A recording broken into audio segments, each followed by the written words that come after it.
નાગદેવતાનું મંદિર છે. સાધુની આખ્યા, સંતોની આખ્યા વિશે તમને થોડીક સમજણ આપું ભાઈ.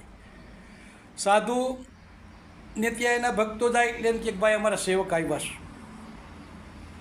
સેવકને એ નમસ્કાર કરાવશે, નમસ્કાર નહીં કરે. અને સંત એ હંમેશને એમ કહે, હંમેશને માટે એમ કહે કે ભક્તો આવ્યા છે, એ નમસ્કાર કરશે. પણ સાધુ કોઈને નમસ્કાર નહીં કરે, નમસ્કાર કરાવશે એનું નામ સાધુ.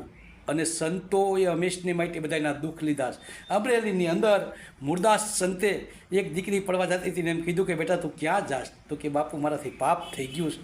તો કે દીકરી ભલે પાપ થઈ ગયું, તું ખાલી અમરેલીની અંદર જઈને છોક પછાડે એમ કહી દેજે કે આ મુરદાસનું સંતાન છે, તારે મરવાની જરૂર નથી. મુરદાસને અવળે ગધેડે ચડાવ્યા હતા ભાઈ, એ સંત છે. અને સાધુનું ક્યાંય તમે આખ્યા જોઈ કે એને અવળે ગધેડે ચડાવ્યા? નહીં. સંતોએ હંમેશને માટે કષ્ટ લીધું છે, કષ્ટ કોઈને દીધું નથી. અને સાધુએ હંમેશને માટે બધાને કષ્ટ આપ્યા છે, કષ્ટ કોઈનું લીધું નથી. જય શ્રી રામ.